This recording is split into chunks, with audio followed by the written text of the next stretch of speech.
music, the lights, the crowds. It looks like a rock concert. And the lines around the block are enough to make any nightclub envious. But this is church.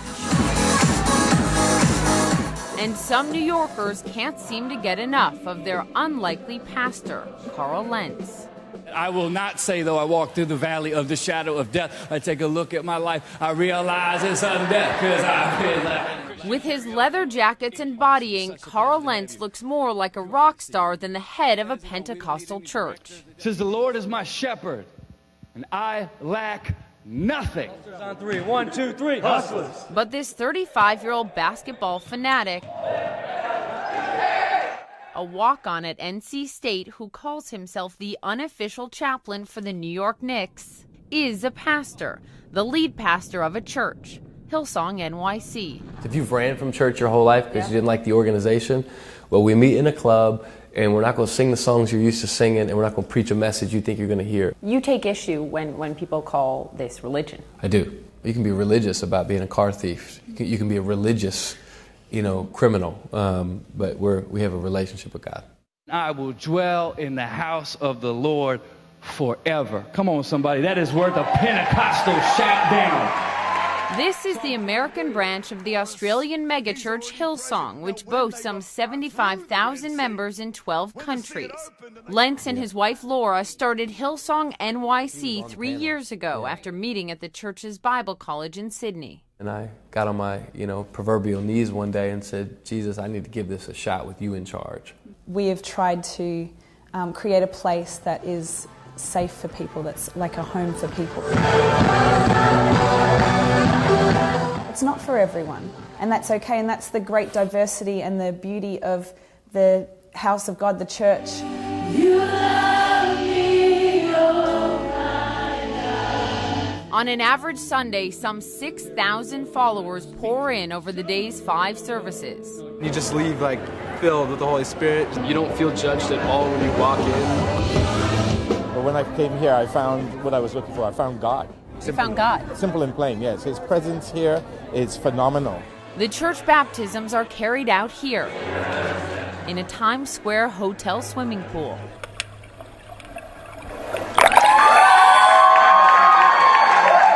I feel amazing. I feel new.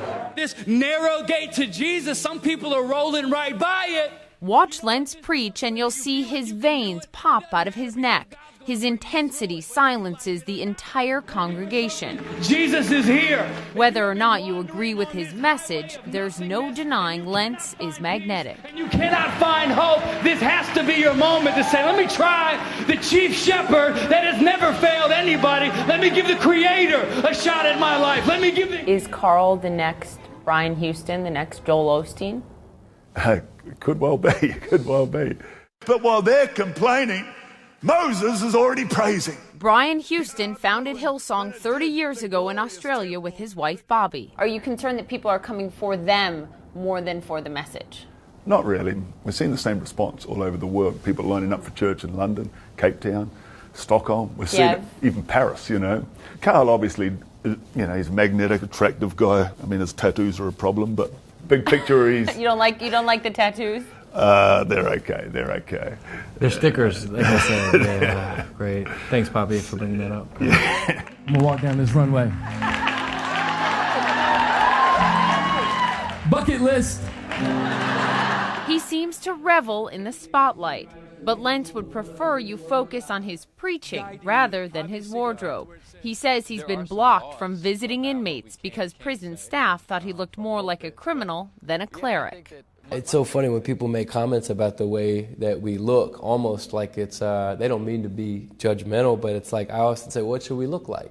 You're implying that there's an outfit I could wear that would bring peace to you. The whole point of our faith is to come exactly as you are. Jesus loves you, he died and rose again so you can have life. You've got to admit that the way you dress, the tattoos, the way you look, gets people talking, and is that a bad thing? No, of course it's not point. a bad thing. I mean, you wonder why they call it a hipster church. Yeah, I'm not a hipster. You don't even know. Hipsters are... Do you own a mirror?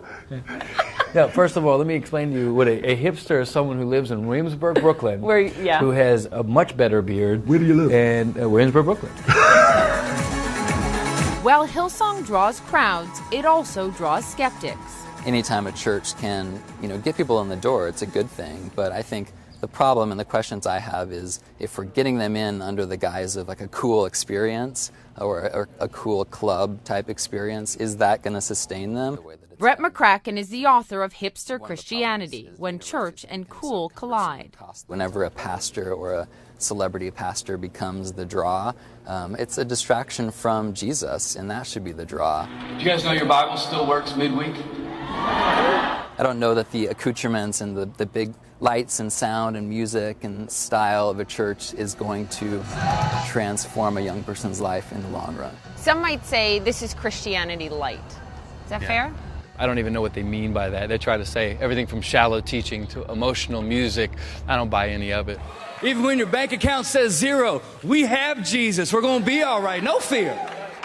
I've heard the other critical bent of like, well, if you have a lot of people coming, you must be doing something wrong, which is the weirdest concept in history. But wherever Jesus went, there were absolute throngs of people trying to get to him. And throngs of people try just to get into Hillsong. Our goal is not to turn some cultish thinking into New York City, like, can you come to our church, we're going to change you. That's an arrogant premise. Have people said that to you, that this is cultish? Oh, for sure. Yeah. Even though it's the most preposterous allegation in history. Can you see where that might be coming from? Only because people are uneducated in what a cult is. A cult is when I tell you what to think, and if you think any different, you're gone. That's a cult. We preach the opposite. Actually, you should go home and question what I preach. You should look it up in your own Bible.